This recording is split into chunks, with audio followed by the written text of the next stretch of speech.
Hi, this is Daniel Rintz. Ihr hört gerade Chasing the Horizon.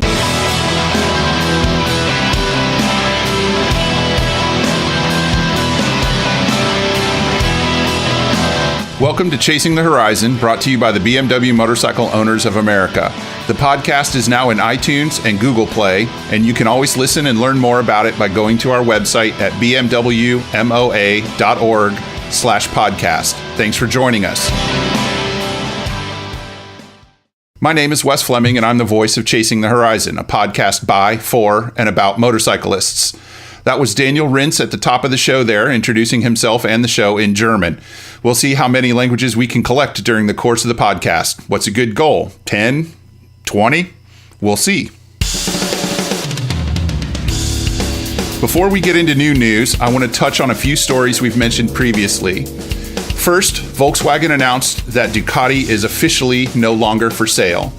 They cited the impending conflict with the large German labor union as the key reason for pulling Ducati off the market, but I think it's possible it was all a publicity stunt to get some of the attention off the whole Dieselgate thing and generate some positive hype for one of the company's important brands. That is, of course, just my opinion. Next, an update on Nicky Hayden. Hayden, a longtime fixture in the world of motorcycle racing, died after a bicycle versus car collision in Italy back in May, just days after the World Superbike races at Misano. Orlando Omicini of the Italian Highway Patrol released an official report on the crash, assigning 70% of the fault to the driver of the car and 30% of the fault to Hayden. The car was reported to be moving at about 45 miles an hour on a stretch of road where the speed limit is about 30 miles an hour. And the report said Hayden hit the car after failing to come to a complete stop at a stop sign. Omicini noted that Hayden was using earbuds to listen to music while he was riding the bicycle. The story's not over yet, though, because Italian law mandates that the driver face a vehicular homicide charge that could put him into prison for up to 10 years. It's important, though, that the report assigns some blame to Hayden because that could reduce the driver's prison sentence if he is convicted. We'll keep you updated as we learn more about that, of course.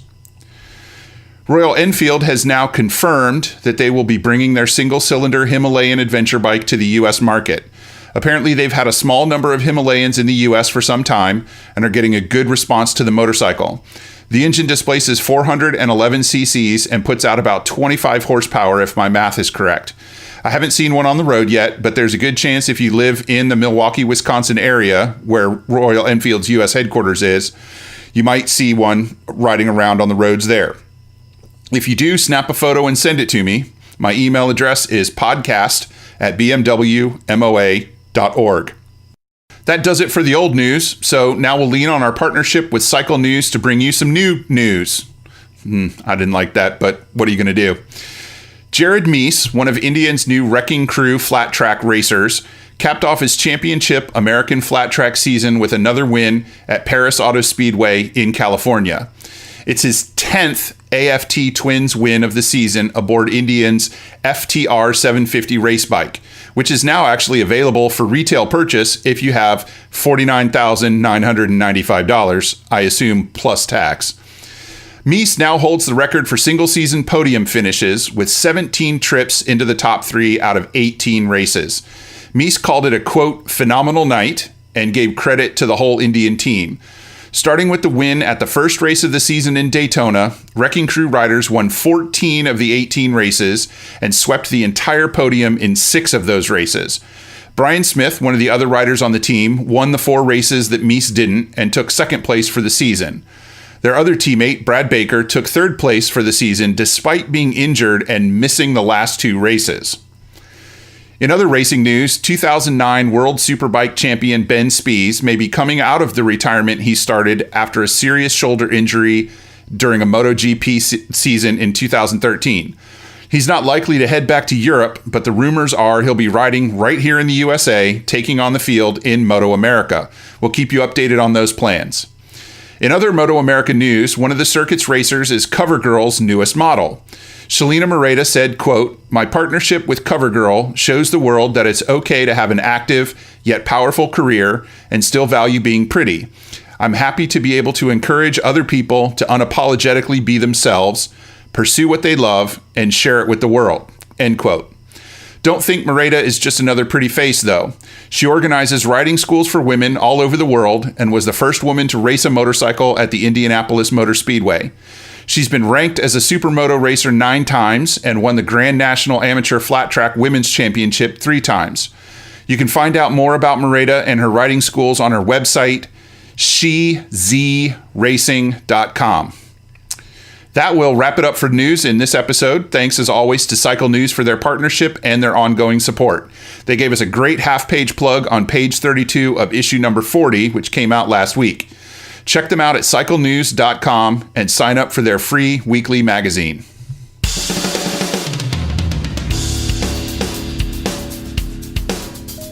I stopped by the ADV Moto Magazine booth at the AIM Expo a few weeks ago, mostly to say hello to its publisher / editor / leader / world traveler / filmmaker / man about town Carl Parker, and to introduce myself to author Sam Manicom, who will be on the show later this season.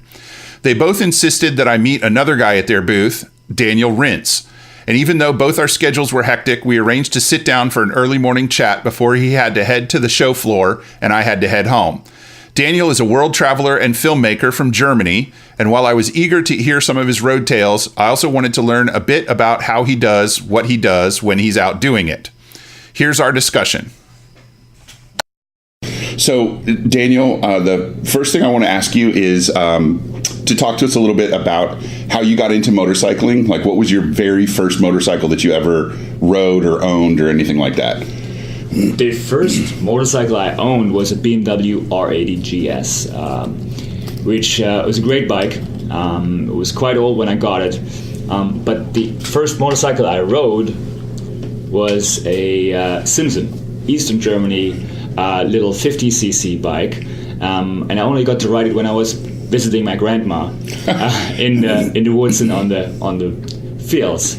I was 7 years old, and at one point my grandfather said, there were older kids there riding it and trying to work it out. And at one point, my grandfather said, "It's your turn now."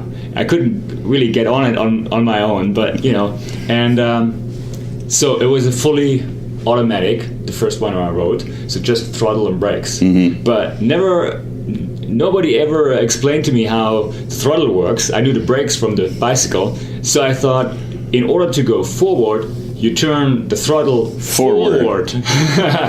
And in order to stop, you pull it back, right? So, yeah, so I got on it, and my grandpa gave me a push, and I was rolling down the hill, and I was enjoying it. And then at the end of it, there was a fence. And you wanted to stop. And I wanted to stop and pull the throttle the wrong direction, and I crashed right into it. Right into the fence. Yeah. But, it hurt a little bit, but the way my grandfather was, he picked me up, picked the bike up, turned the bike around, put me on it, and I tried it again. And I knew, I was wrong about the throttle. After that, you knew how the throttle worked. That's right. So you said Eastern Germany, which to me, I'm old enough to remember when it was East and West Germany. I was born in West Germany. So is your family from what used to be called East Germany? That's right. That's right. I believe the fact that I grew up on the other side of the Iron Curtain probably helped with my love for travel. As soon as the wall came down, I just had to go out and see the world. Yeah, watching that on television was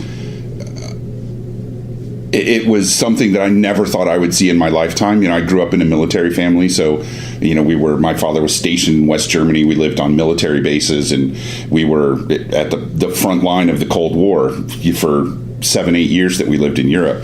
So to watch that on TV was something that I never thought I would see that happen. It was sitting there crying, right. At this monumental shift in history. Of course. And then later on, when I learned about what the leaders of East Germany were, I would say, doing, but they were not doing. They just stopped enforcing those travel bans, and they just let people go. That's right. Was just a stunning turn of events. Oh, so, yeah.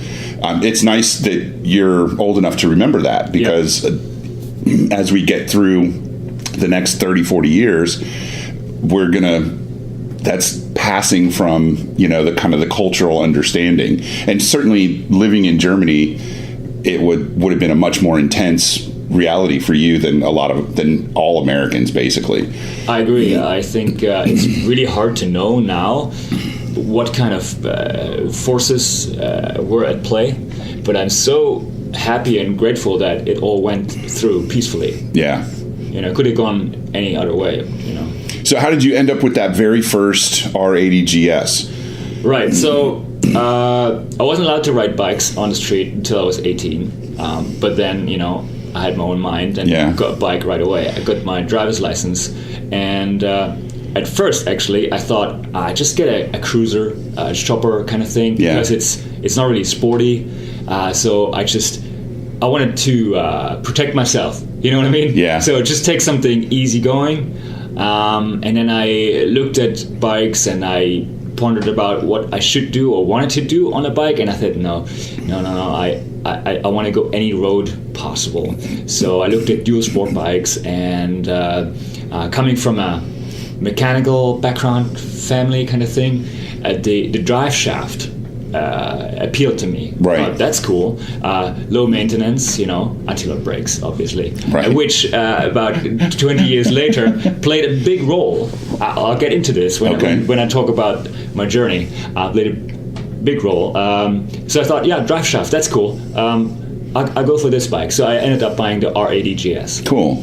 Now, I've looked at some of your material on the internet, your blog, and by the way, say the URL of your blog so that we've got it on the record. It's open-explorers.com. Right, and we'll say it again at the end to remind people. Is that the same GS that you took on your trip?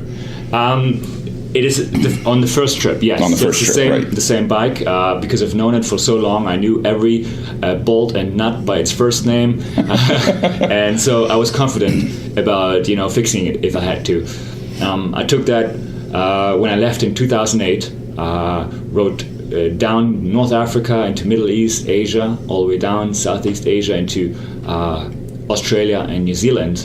And that pretty much concluded the first half of the trip, but something happened. I'm sure you have questions lined up, but that's what I used the R80 GS for. And for the second leg of the trip, from Alaska all the way down to Ushuaia and then up the western route in Africa back home to Europe, I used a R1200 GS from 2007, which, by the way, I may have been one of the lucky ones, but it impressed me. 3 years, 100,000 kilometers, not a single thing.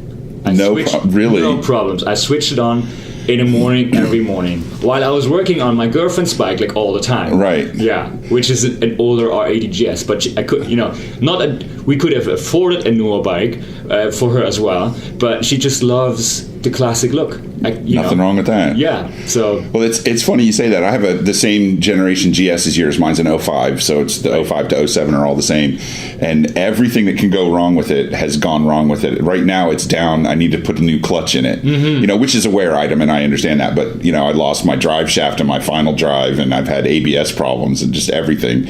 Luckily, I have a good friend who's a mechanic, and I work part time in a mechanic shop, so I have access to a lift and tools, and But yeah, I'm glad to hear that at least one of us has never had a problem with his GS from that generation. That's really, maybe you just ride harder. Honestly, I think it's that I don't ride harder and I don't ride as often as a lot of people. I think when they're constantly in motion, I think that's the best thing for them. Yeah. And, I've got a couple different bikes, so it'll sit sometimes for 3 or 4 weeks. I think it gets lonely. And the bike doesn't have time to break down when it's in constant motion. So when you took your very first trip, when you set out the very first time, one of the things that crystallized for me in doing a little bit of background research on you was that, unlike the vast majority of people that undertake trips like this, so I'm going to go around the world, or I'm going to go on some epic cross this continent or that continent, they save up. They get a job and they save up for a year, 2 years, 5 years. They sell everything and they disappear. Mm-hmm. But that's not what you did. No, I couldn't have done. I came straight out of university. A buddy and I came up with the idea. So we had no savings, but we spent so much time studying and working on a computer, being indoors, all these, it's not natural. So we were so eager to just break out. And we made this plan during our final year at university and said we had to do something different. And I've traveled before, all kinds of ways, bicycles, in a camper van, train, backpacking, whatever, right? So this friend of mine, he was very interested in my travels. We talked about it all the time, and then it was his idea. He said, let's travel around the world. And I said, I've traveled a lot. Let's do a proper one. Let's do the whole world, and let's do it on motorcycle. So I like the way you think, right? And so he had to get his license and the bike. But so we left. But as I said, no money, right? I don't know if it was stupidity or naivety or a bit of both. But we thought, let's just find random jobs along the way and work and finance the trip. Just go as you go, yeah. And I wasn't sure where I would work. It was a big gamble, but it worked. I'm here. I'm back. I've done it. Yeah. So and it's been almost 10 years since you started out. That's right. When you first left, where's the first place you stopped and the first job that you got? Right. So we left. We wanted to go east and to Asia and then travel the Americas and come back from the west. We've been on the road for maybe a couple of weeks or whatever, and then it really hit us. Okay, so now we've really run out of money. Yeah, we can't even get home at this point. That's right. We have to do something. So we were sending out emails desperately, talking to people. Hey, we just finished our studies. We were trained media designers. Can we do something for you? Build a website, whatever. And we also looked on the ground. And one of the guys who got back to us quickly was my ex-boss from London, and he said, "Hey, I'm flat out working. I need help. If you guys come through here." The problem was it was the wrong direction. Right. It was going west. But we had no choice, right? So we went back a little bit through France, crossed over to England, and we worked there for, I think it was almost 2 months straight, but we worked 4 jobs at the time. Okay. We worked at his shop, then we did websites on the side, on our computers, and then also the neighbor heard about our story, so we put the floor in for his shop, and then we painted a bridge, and we washed cars, and anything you could do. Anything. So we worked around the clock. When we were young, we had the energy, right? And we wanted to go, so we made some money and we left. But by the time we got out of London, it was already late fall, getting really cold in Europe. So we decided, especially Eastern Europe. Oh yeah. So we decided, hey, let's just go south to Spain and then right along the northern coast of Africa. Hey, look, Africa's right there. Right?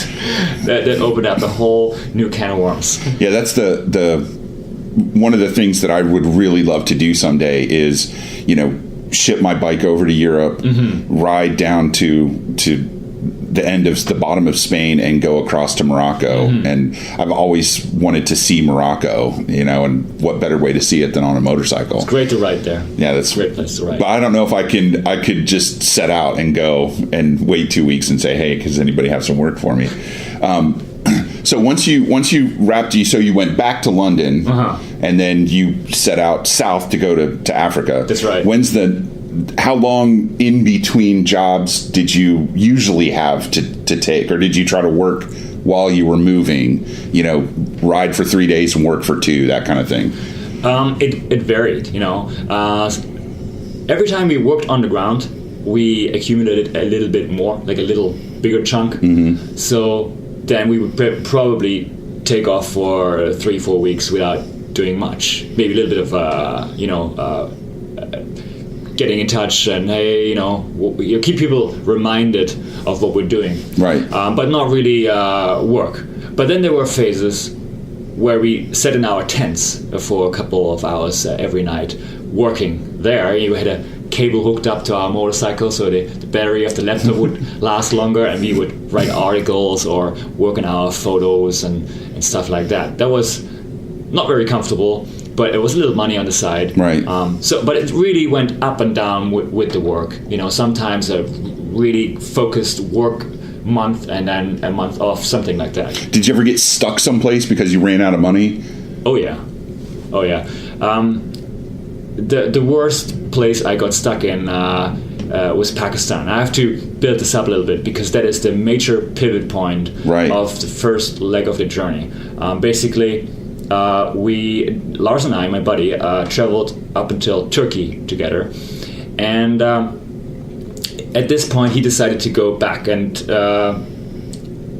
the thing is, having to work along the way and not knowing where to sleep the next night is the one thing. But in addition to that, he met someone before we left on a trip. And that weighed on him. Yeah, and after we made a decision, and right in that window, that crucial window, he met someone special, and they were on Skype like all the time, and it started to drag on him. He wanted to be home. Yeah, and I fully understood, and I encouraged. Actually, I said, look, I know you're not yourself. You're stressed out and the travel, because it was his first big trip. Yeah. And I think it was too big for the first one.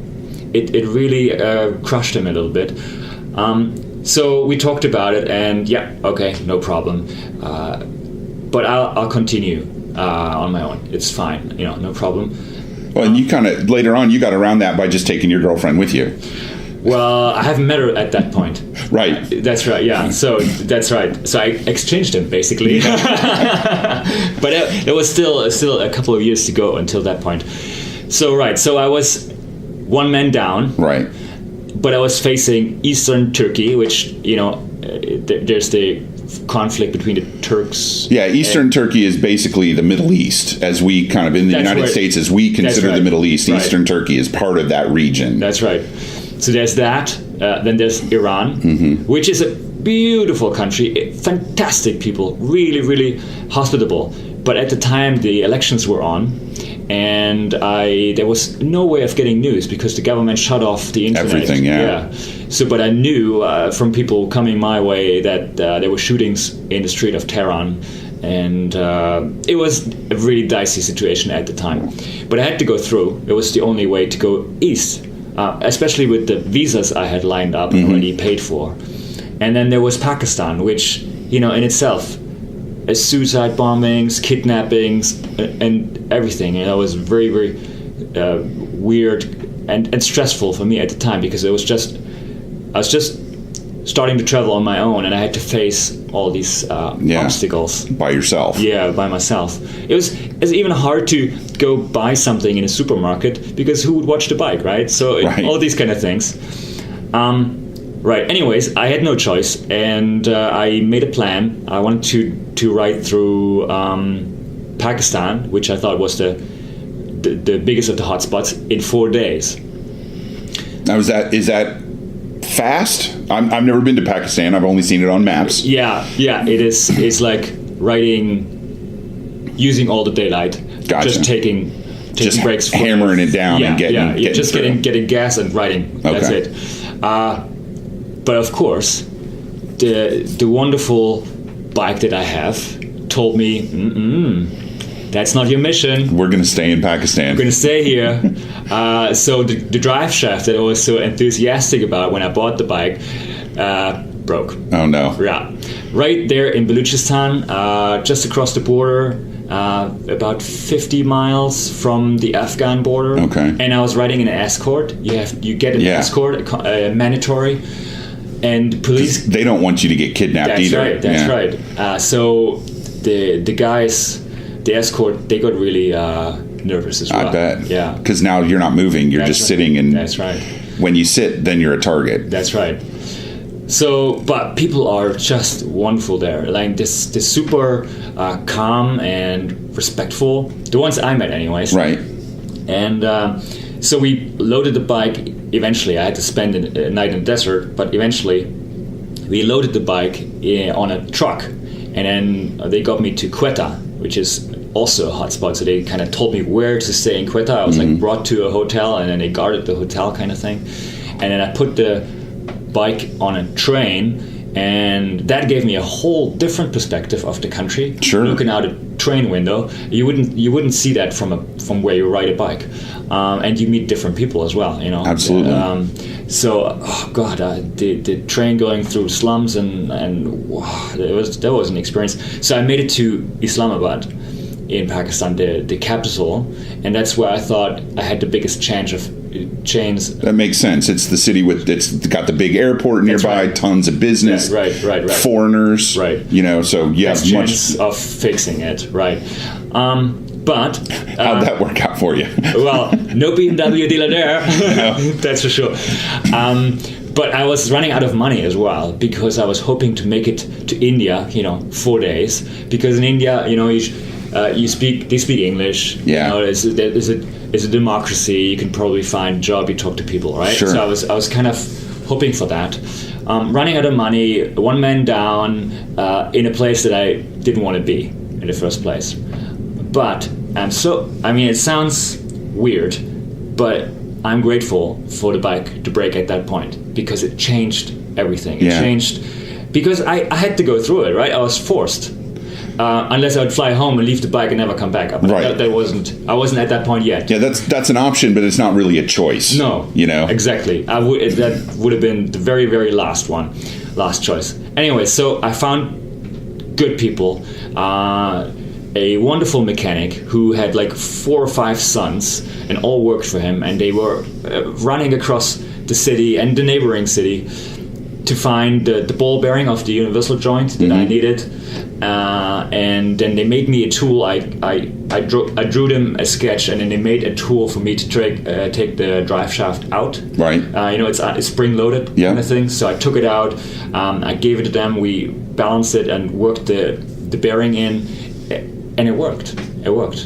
And in the process of finding the mechanic and repairing the bike, from the place I was staying to the mechanic, I was walking through a slum every day, several times a day. And eventually, a guy called David picked me up, called me in, and told me their story. There's a Christian community in the middle of a Muslim country, and they're being bulldozed. Their little settlement slum is bulldozed down every so often, and they don't know where to go. It's really, really... the churches they go into, people lock it and burn the church when people are inside. It's really horrible stories. And the guy was so desperate to get out, get his family out, most of all, that he said, look, can you just please marry one of my daughters? And then, all we need is to get into a refugee camp. That's all we want. Right. That was a moment when I realized, gee, what am I complaining about? Right. Here's a guy so desperate to get out, he's basically giving away one of his kids. Yeah. So this whole situation, that really changed everything. I got to know fantastic people who helped, who gave me a completely different insight of what the country is really like. And I got the bike fixed. I met a lot of new friends, and I traveled even more. The 4 days that I planned, I spent 6-7 weeks in the country before I left into India. And from that moment on, I looked at everything in a very different way. I bet. Yeah. So time the idea of time, I imagine, changed for you. Time and also perspective. Yeah, absolutely. Yeah, and those kinds of experiences, you learn a lot about yourself in the process. And, you undergo that. When you undergo that transformation, it changes your whole, like you said, your whole perspective on everything. So you did finally get out of Pakistan. You got through Afghanistan into India, and not through Afghanistan. Oh, right. You were just near the border of Afghanistan. Yes, that's right. Right. Yes.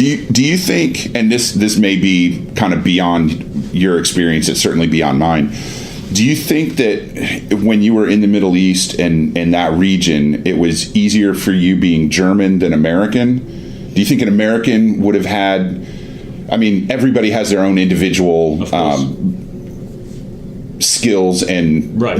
ability to deal with the situation. But just from the standpoint of you're a white guy, so you stand out, but you're not an American. That's right. So you think Americans would have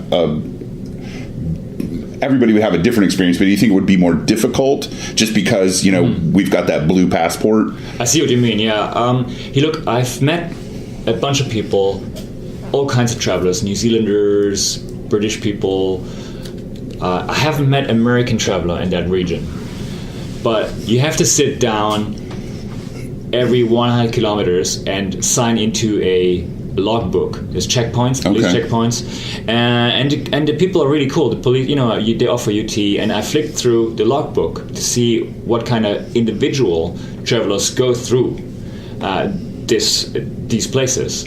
And I was surprised about how many there are. There's maybe one a day. So there's a couple hundred a year going through individually, not like in groups. In groups or like sent by a company or a military or anything. Just individual travelers. There's a bunch, and there's some French. There's some British. And to answer your question, I know that it is harder to get the visa for Americans and British people than it was for me. It was one of the easiest visas for me to get. I called up the embassy in Berlin. I said, I need a visa for Pakistan. He said, yeah, send me your passport. All right, don't I have to come see you? No, just send the passport. Yeah, he sent it back with the thing in it, all done, ready. Yeah. Very easy. So I think the German passport helps a lot. But as far as the experience goes, really depends on the attitude of the traveler.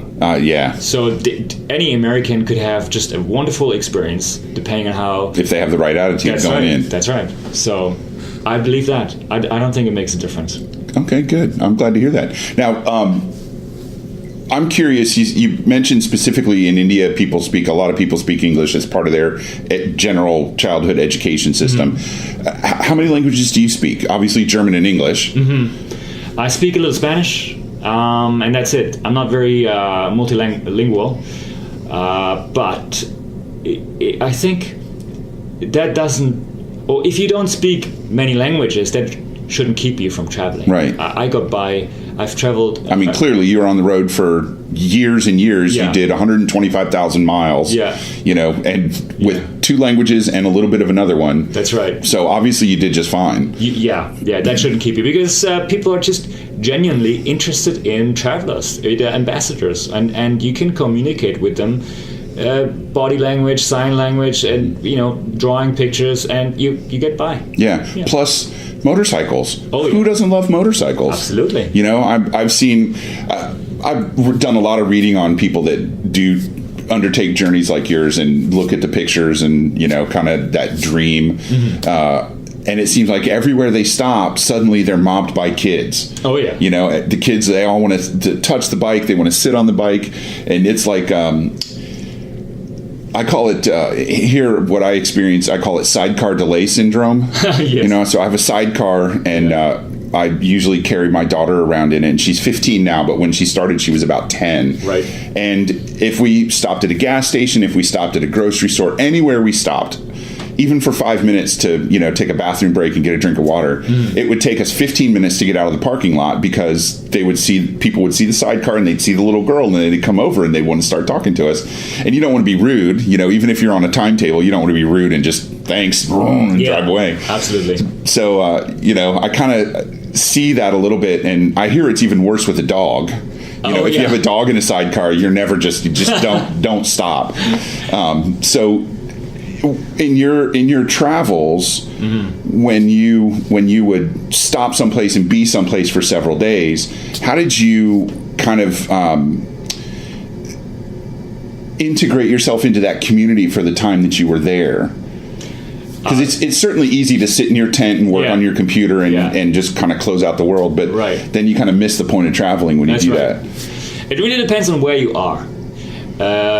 If you're in any Western country, obviously you need to start talking to people. But anywhere else, developing countries, all you have to do is use any public place, sit down and wait.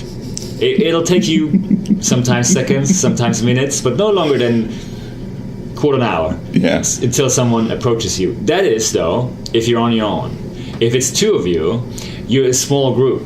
And Right. people see you, recognize you, but think, they're fine, But if you're on your own and you stick out because you're white, you're tall, you just don't fit their looks. But people come up to you and they want to help you. I mean, it's incredible. It's incredible the curiosity of the people.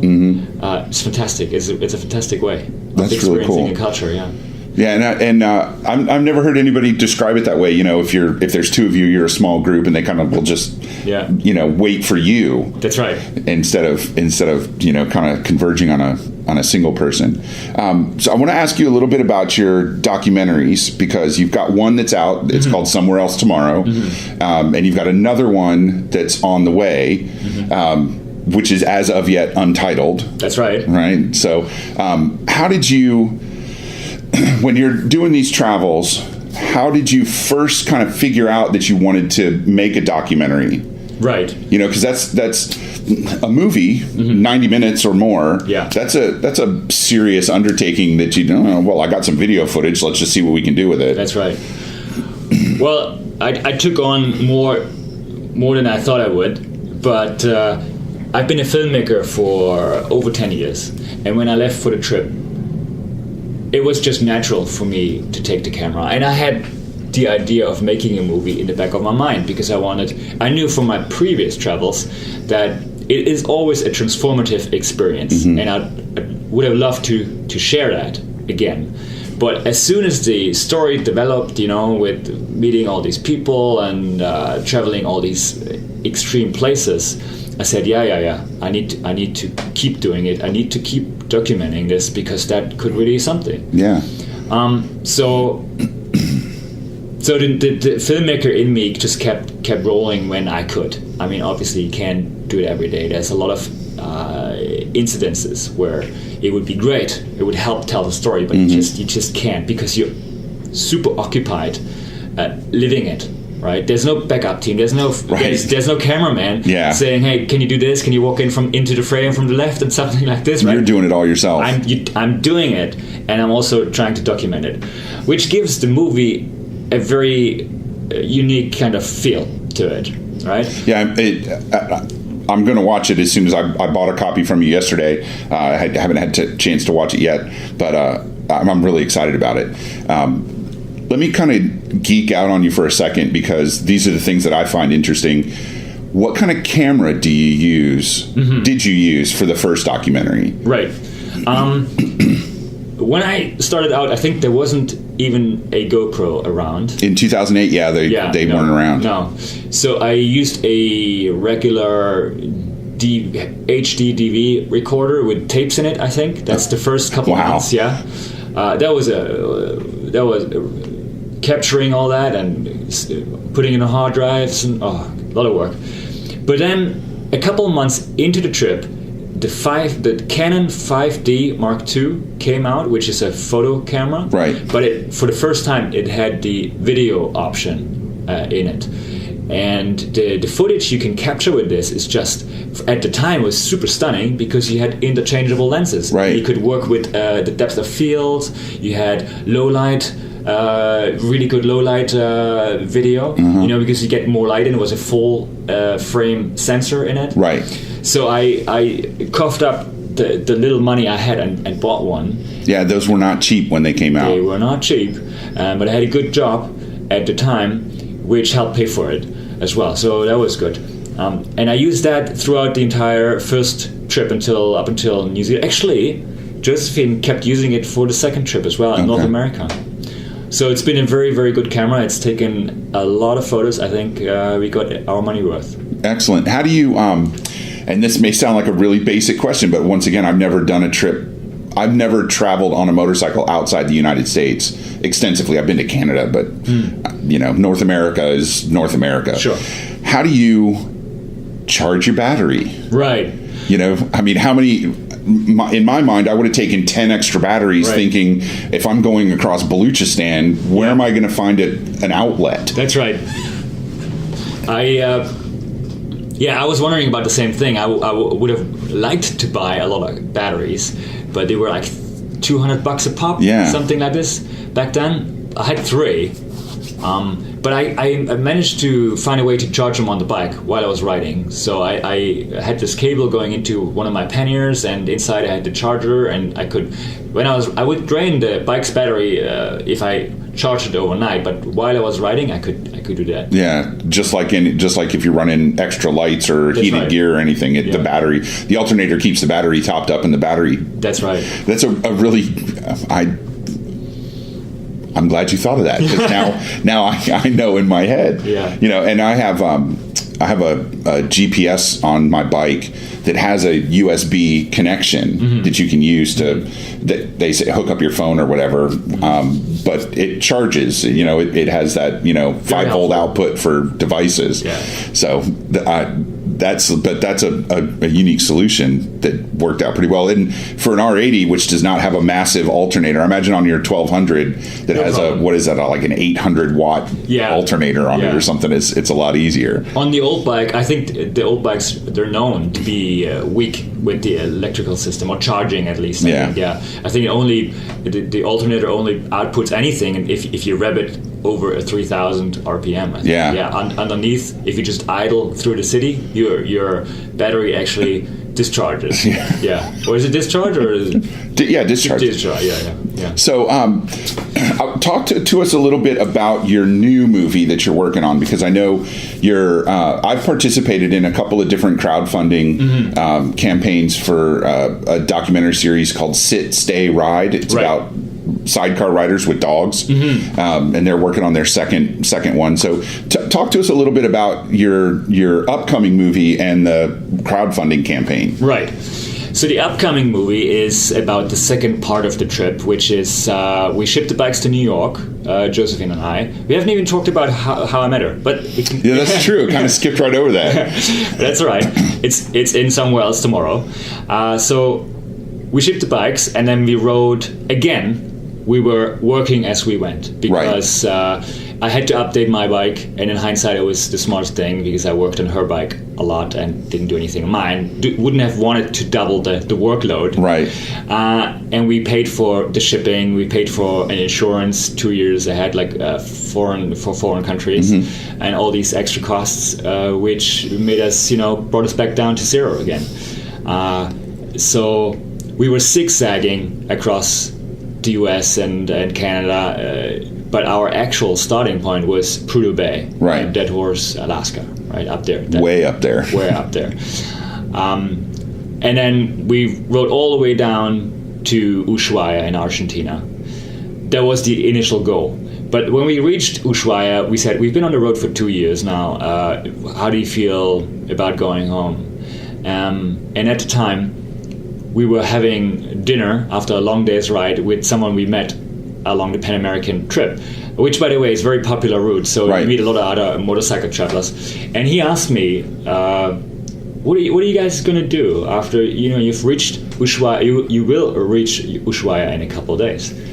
And I said, Josephine and I have talked about this, and we both feel more afraid of going back to a regular life than facing Africa without money. So we've talked about it, and we ended up shipping the bikes to Cape Town in South Africa, and then right up all the way through the continent back into Europe. And then, so you kind of took a long way home. That's right. So that is the second movie. Okay. North, South America, and Africa. Excellent. Yeah. So instead of you telling me how you met Josephine, I'm going to tell people to go get a copy of Somewhere Else Tomorrow, and they can learn for themselves how you met her. That's a good idea. Can I just say something? Sure, absolutely. I would be happy to give, say, 3 copies of my first movie, to your listeners for free. You can work out how you distribute it. If you want to have a raffle or whatever, but I'm so happy to be on the show. I'd be happy to give 3 away. Great. I will figure out a way to do that. I'll do a raffle or a drawing or some sort like that. Right. I'll take care of that. So the new movie, right? That's right. We've started looking at the footage, and I think there's a fantastic story in there, because now it's 2 of us trying to survive by working along the way, right? So we went on Indiegogo again, which is a platform where you put on your project and people will buy it. DVD. We have a lot of cool perks: DVDs, Blu-rays, calendars, books. A lot of fantastic stuff that you can buy, and with the funds, we can then get into the post-production of the film, make it happen, and all these people who've helped or bought these perks, they get the movie first. They get it when it's done. And it'll be a month before it hits the market, right? So they do a great thing by helping make it, right? We don't get any money from the Indiegogo campaign. If you scroll down the page, I don't know if you had the time to do it. We pay for. I saw your breakdown. That's right. This percent goes to this percent goes to that. That's right. So you have to pay a lot of. Yeah, and at the end is 0% to the filmmakers. That's you guys are you're putting all the money from the Indiegogo campaign into the production of the perks and the movie. That's right. To get it out. That's right. So we just want to share. It's going to be a year of my life editing and working on it for sure. Yeah. That being said, I just hope Joey, she needs to get a job soon, so she can support the both of us and I can work on it.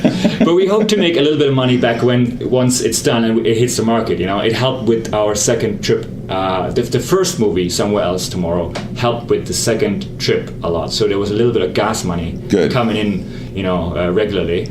So 17 now, 18 we work 17, on the film. 17, 18 we work on the film. 19, 20, 21 we get a little bit of gas money for wherever we go then. Wherever you go. Right. So you've been to 99 countries, I think I saw on your website. Yeah.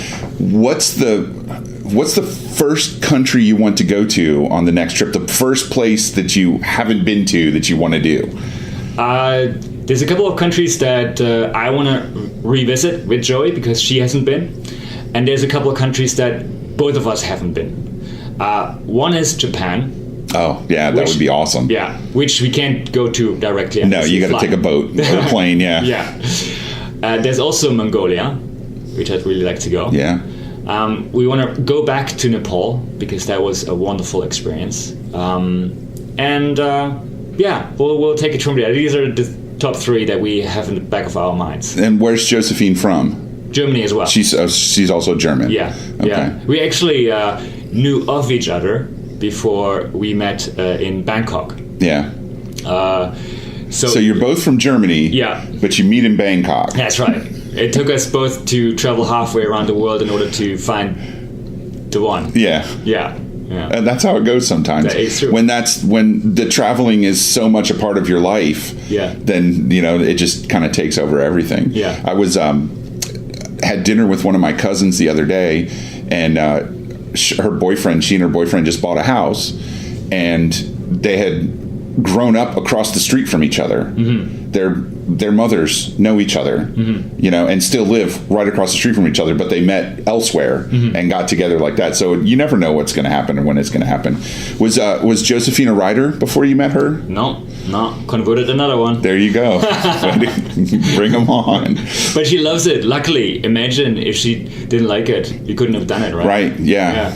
But she really loves it, and it's fantastic to write with her because unlike men, she's not competitive, right? Women are just, I don't care. Right. Just take a long ride. Yeah. So she's not writing dangerously or trying to keep up with me. So I'm not. I'm still worried about her. But because traffic is crazy at times in some places. But she's really cool on a bike. She's learned a lot. She goes off road. When we look for campsites somewhere tucked away in the woods, she's all for it. Excellent. And where were you going to base yourself to finish the movie? We'll be working out of Germany just because our families are there, so we can reconnect with friends and see family and stuff. Great. Mm-hmm. And you expect to be back on the road in 2019. So we have no concrete plans. Sure. But we're so full with we saturated with experiences. We really need a break. I mean, ever since we came down. I never thought of it that way. Yeah, you can be doing so much for so long that you just kind of get overloaded. Yeah. Yeah, well, you know what? Josephine is in charge of research as far as the route goes, while I sometimes work or do other stuff. So she came up throughout the trip. She came up, "Do you want to see this? Let's go this. How about this? This African tribe or this waterfall or this." And we both noticed towards the end. We said, "How much of a detour is it?" We're like, we're so tired. The climate is extreme in Africa. The bike's really worn down and just tired on a level we've never experienced before. I imagine. Yeah. Well, and that sounds like your body telling you it's a time to stop and stay in one place for a little while. Yeah, yeah. And of course, then you came to the United States for a little bit of time. Where, as we're talking here in late September, we're at the AIM Expo in Columbus, Ohio. Mm-hmm. So you're here with the guys from Adventure Motorcycle Magazine, Carl Parker and his crew. Fantastic magazine, great guys. And you and Sam Manicom, who is a British traveler, are giving a talk this afternoon. That's right. At the AIM Expo. Can you tell us a little bit about what that... by the time this airs, that talk will have gone past. Sure. Sure. I'm curious as to what things are able to draw you out to participate in when you've got so much to do. Right. The talk is to draw attention to a project Tom Larson is running. Yeah, who's been a guest on our show. That's right. Oh, so people know about him. That's good. So we've been asked to tell a couple of stories, Sam and I, to share what good came out of disaster. Problems like I told the Pakistan story, breaking down there, but it was the most important lesson I learned. Something really good comes out of disaster. So Sam and I will share a couple stories like that. Great. And so when are you headed back to Germany?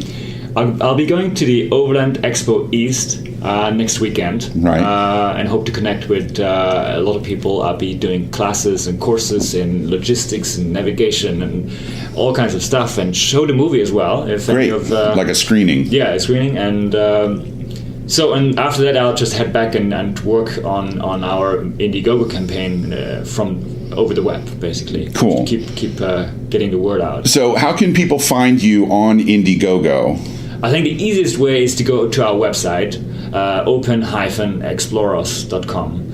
And then there'll be a direct link to the campaign. Okay, good. And there's a lot of different levels. The way a lot of these crowdfunding campaigns work is, if you only have, yours is in euros, but we'll talk dollars. If you only have $5, you can just donate $5, and you get an email that says thank you, we really appreciate it. That's right. And if you have $5,000, you can give that too, and there's a different. I don't want to call it a reward, but you get something else, copies of the movie, or some people will, I think one of yours is you'll come and have dinner and screen the movie and that kind of thing. So the more you give, the more you get. Absolutely. But so even if you only have $5, if you love the idea of the documentary and supporting people, you can just give $5. That's right. You can do that. So it's not like you got to have a ton of money. And I think to get a DVD of the movie when it comes out is only 30 euros. That's right. Yeah. Is that which is right now probably pretty close to $30. I think the exchange rate is really close to 1-to-1. It is. Yeah. So it's an easy way to help somebody like Daniel who's making a movie, like you who's making a movie, with very low risk. Because if for some reason the movie doesn't come out, you're only out $30. That's right. That's right. Yeah. So. But it's worked wonderfully with the first movie. We financed it the same way. We went on Indiegogo, and people trusted the idea, even though I didn't have a name in the industry back then, But at least now you've got one under your belt. People know that you're reliable, and you can be counted on to complete this. Oh, I couldn't afford to not bring the movie out. I mean, where would I travel then? People would just go, hey, this guy, this bugger. I either die or do the movie. That's all. That's the two options. Well, and I think it makes it a little, not that making a movie is easy, but it makes it easier for you because you're not trying to earn salary from the movie. That's right. Especially not immediately. You're trying to get the movie out so that people can see the movie. That's right. Which, sounds like a real kind of indie filmmaker kind of aesthetic to the whole thing. Absolutely. I just want to get the movie out. We've traveled so much and we've met so many people, and they're all super kind to us. They helped us. They, sometimes invited us to their homes. They fed us. And we just we just need to share this, Yeah. The media is full with, there's problems there, there's this, and there's that. It's nice to see something that, if there's a problem, how it's overcome. That's right. But to see, the joy of traveling and I'm a very firm believer that most of the people, most of the places in the world are just like everybody else. Right. They're getting through their life, and when something interesting pops up, they want to check it out. Yeah. And if it happens to be a traveler on a motorcycle, so be it. That's the great way to do it. We want to show that. I mean, it's an obligation almost to get this message out. Yeah, absolutely. Yeah. Well, listen, Daniel, I want to thank you for coming on and being on the podcast. Best of luck with the movie. When I get home this weekend, I'm gonna make a contribution to the Indiegogo campaign. Thank you so much. And I'll be watching the other movie. The first movie, just so everybody remembers, is called Somewhere Else Tomorrow. Mm-hmm. I don't know if Somewhere Else the Day After Tomorrow is a good name for the sequel, but who knows? Maybe that's what you'll come up with. We're working on it. And I wish you all the best of luck in your, getting the movie done and your future travels and all that. And let us know next time you're in the States, and come back and we'll catch up with you then. Thank you, Wes. Thanks for having me. It was a pleasure. To help Daniel promote his upcoming film, we're giving away 3 copies of his first film, Somewhere Else Tomorrow. The only way to enter the drawing for a copy of the film is to sign up for the Chasing the Horizon email newsletter. You can do that by signing up on our email list at tinyletter.com/chasingthehorizon. There's also a link on the main podcast page, which is at bmwmoa.org/podcast. We'll have the drawing for the 3 copies of Somewhere Else Tomorrow on Sunday, 29 October, and announce the winners on the episode that comes out on the 30th. Sign up for the email newsletter to get your chance to win a free copy of the movie between now and October 29th, 2017. You can also help Daniel and Joey produce the second film and get it out so everybody can watch it. They're currently running a crowdfunding campaign for the second film, and you can learn more about that by visiting their website, which is at open-explorers.com. I put my money in, and I hope you will too. Because this podcast is produced by the BMW Motorcycle Owners of America, in every episode I will highlight one benefit of being a member. I admit it's an enticement to get you to our website and get you to join for at least 1 year. I've been a member since 1999 and have used the member benefits to my advantage countless times since then, especially the roadside assistance program that I sign up for every year. But that's not what I'm going to tell you about today. Today, it's all about Dell Computer Systems. BMW MOA members receive up to 30% off systems and tablets and 10% off other electronics offered by Dell. Dell provides exclusive MOA offers every month via flyer or by visiting dell.com/mpp/BMW. If you're shopping with Dell in Canada, the program works a little differently, but you can still have access to the great specials. Log into the MOA website at bmwmoa.org.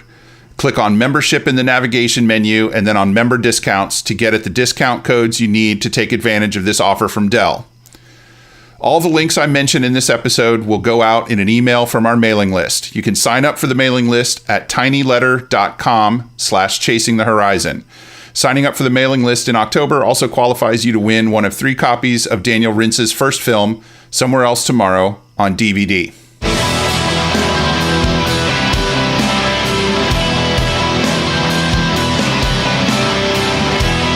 I want to thank you for coming back for episode number 6 of Chasing the Horizon, which featured a discussion with Daniel Rintz of Open Explorers.